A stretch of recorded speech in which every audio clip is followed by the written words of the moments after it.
Platform की तारीफ करने के लिए आपको उसने उस प्लेटफॉर्म को आपने इतना प्यार दिया है कि वो पूरे भारत भर में एक विशेष पहचान रखता है, और वो आपके प्यार की वजह से ही। और उस प्यार में सबसे ज़्यादा शामिल है उन सेलेक्टेड बच्चों का भरोसा जो खुद को सफलता तक पहुंचा चुके। तो भाई के क्वेश्चन का आंसर मैं देता हूं दोस्त, होता क्या है, बड़ा अच्छा क्वेश्चन भी है। कभी कभी आपने देखा होगा तैयारी करते टाइम क्या होता है कि हम किसी विषय को अपना बड़ा पसंदीदा विषय समझ लेते हैं। किसी के लिए मैथ हो सकता है, किसी का अंग्रेजी हो सकता है, किसी का रीजनिंग हो सकता है, हिंदी, ऐसा होता है ना। हम कोई एक विषय को अपना एक पसंदीदा विषय मान लेते हैं, और जिसको हम पसंदीदा समझते हैं उस पर हम वक्त भी ज़्यादा देते हैं। और एक स्टूडेंट की सबसे बड़ी गलती यही होती है कि जिस रेशियो में आपका एग्जाम आना है उस रेशियो में आपको घंटे भी देने हों। आप आइडियल एक स्टडी मान के चलिए 6 घंटे। भाई ड्रोन को बंद कर लो, इसको, ये ड्रोन वापस बुला लो, इसको रख लो अभी थोड़ी देर। यार ये कोई बिहार की वीडियो थोड़ी से बीच में मत भेजो, बता दो। तो सबसे बड़ी कमी ये है कि हम उस बराबर रेशियो में, मान के चलिए हम 8 घंटे पढ़ते हैं, बड़े ध्यान से सुनना, और कोई एक एग्जाम लेते हैं जिसमें 100 क्वेश्चन आते हैं, 4 सब्जेक्ट में 25-25 क्वेश्चन आते हैं, ठीक है जी सर। अब हम क्या कर रहे हैं कि हम 8 घंटे में 2-2 घंटे हमको सबको देने चाहिए। अब हम क्या कर रहे हैं, मैथ कर रहे हैं 4 घंटे, रीजनिंग मजा आ जाता है क्योंकि सवाल हो जाते हैं 3 घंटे कर रहे हैं, जीएस कितनी देर पढ़ी, 1 घंटे, कमजोर क्या रहेगा। अब मान के चलिए किसी का जीएस में इंटरेस्ट है, 4 घंटे जीएस पढ़ी और मैथ पढ़ा 1 घंटे, कमजोर क्या रहेगा। ये गलती है, बराबर टाइम दो। और जब लगे कि मेरा जो सब्जेक्ट है अब इस पर कमांड बन गई है, रीजनिंग के लिए अब 2 घंटे देने की जरूरत नहीं है क्योंकि रीजनिंग पर मेरी कमांड अब बन चुकी है, तो रीजनिंग को 1 घंटे कर दो। अब रीजनिंग का बचा हुआ 1 घंटा किसको देना है, जो सब्जेक्ट कमजोर है। हिंदी को या अंग्रेजी को आपको लगता है कि भाई मेरी कमांड बन चुकी है, तो जिस विषय पर आपकी कमांड बन जाए उस समय को उसे दे दो जिस पर आपकी कमांड नहीं। तैयारी का मूल नियम तो ये है। अगर आप करते रहेंगे ऐसे कि नहीं जी मुझे तो मजा आ रहा गणित करने में, और मजे के चक्कर में तुम्हें पता दुनिया बर्बाद है।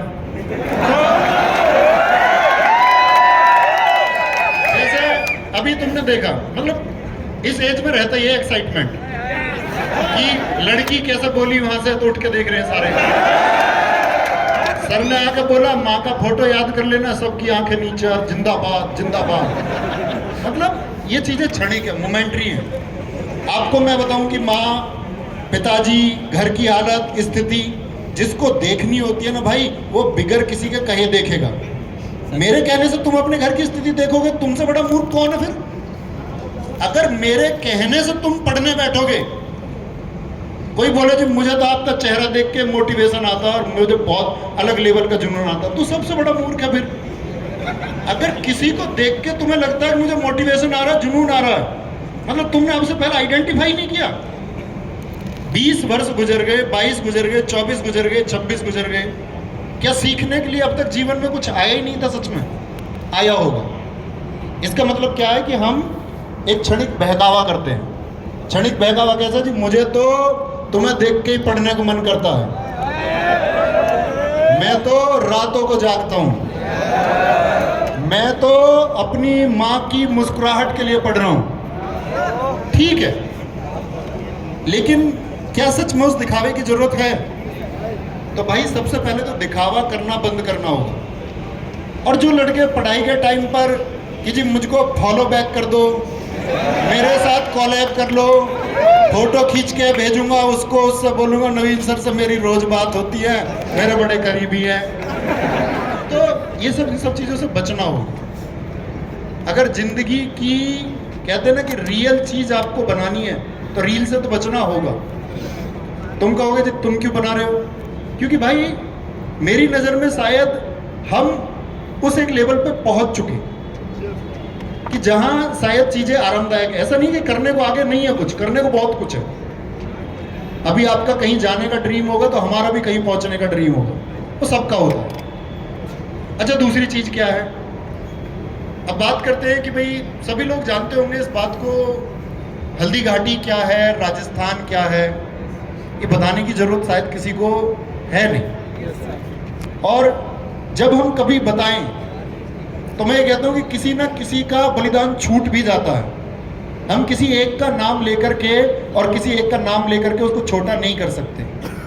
इस देश में, इस राज्य में, इस प्रदेश में हजारों लोगों ने बलिदान दिए हैं, इस पूरे देश में दिए हैं। उन सब के बलिदानों की बात यह थी कि हम सीखते क्या हैं। हम लोग यहाँ राजस्थान में जिक्र कर रहे हैं कि महान महाराणा प्रताप जी का बलिदान क्या है, सब जानते हैं। तो सीखने की जरूरत है। सीखने की जरूरत यह है कि आपको कभी भी अभाव, आपको कभी भी विपरीत परिस्थिति के आगे घुटने नहीं टेकने। ये महाराणा प्रताप जी ने आपको सिखाया। चर्चित क्यों है या हमारे दिलों में क्यों बसते हैं? क्योंकि विषम परिस्थितियों में भी घुटने नहीं टिकाए। आप में से बहुत सारे लोग हैं जी मेरा सिलेक्शन नहीं हुआ, अभी पीछे एक भाई ने बोला 0.15 से रह गया जी, मैं 0.25 से रह गया। ऐसा भी हो सकता है कि आप शायद गवर्नमेंट जॉब के लिए सेलेक्ट हो ही ना पाओ। संभव है ना? मैं यहाँ खड़े होकर झूठ बोलूं कि आप सबकी नौकरी लग जाएगी आरडब्ल्यूएस पढ़ के, पॉसिबल नहीं है ना। शायद लग जाए सबकी, आप सब होनहार होंगे तो सबकी जॉब भी लग जाए। लेकिन ऐसा भी तो हो सकता है भाई शायद हम लोग गवर्नमेंट जॉब में सेलेक्ट ना हो, इसका मतलब जीवन तो खत्म नहीं होता। एक भाई ने बीच में खड़े होकर बड़ा अच्छा लगा, उसने बोला कि जी मैं पढ़ता नहीं हूं, मैं सिंगर हूं। तो जिंदगी जीनी भी है, प्रेशर क्रिएट नहीं करना दिमाग पे। तो जिसे कोई भी स्थिति है, आप लोग अपनी मेहनत पे ध्यान दो कि भाई मुझे मेहनत करनी है, मैंने ये डिजाइन किया है, ये एग्जाम है, इसका सिलेबस ये है, मेरी चीजें क्या सच में तैयार करने के लिए मैं वो वक्त देता हूं जो देना जरूरी है। सच सच बताना, जब आप लोग रात को आराम की स्थिति में पहुंचते होंगे, और सच ही बताना मतलब खुद को ग्रेट बनाने की कोशिश नहीं करनी। आप में से कोई कोई विचार करता है कि मैंने दिन में आज क्या किया? कितने लोग करते हैं? हाथ उठाए जो रात को सच में विचार करते हो कि मैंने आज सच में क्या किया। अब ऐसा था नहीं 100% सच लोग हाथ उठा रहे होंगे, मतलब कुछ लोगों ने हाथ उठाए। तो क्या ये सच में जरूरी नहीं है कि आप अपने पूरे दिन को जो आप बिता चुके हैं उसके बारे में एक बार विचार करें कि जो मैं सोच रहा था मैंने उसके लिए आज काम किया या नहीं किया? सोचना चाहिए। और मेरे दोस्त, जिस दिन सोच करके तुमको ये बेटर फीलिंग आएगी कि हाँ सच में मुझे गवर्नमेंट जॉब में सेलेक्ट होना था और उसके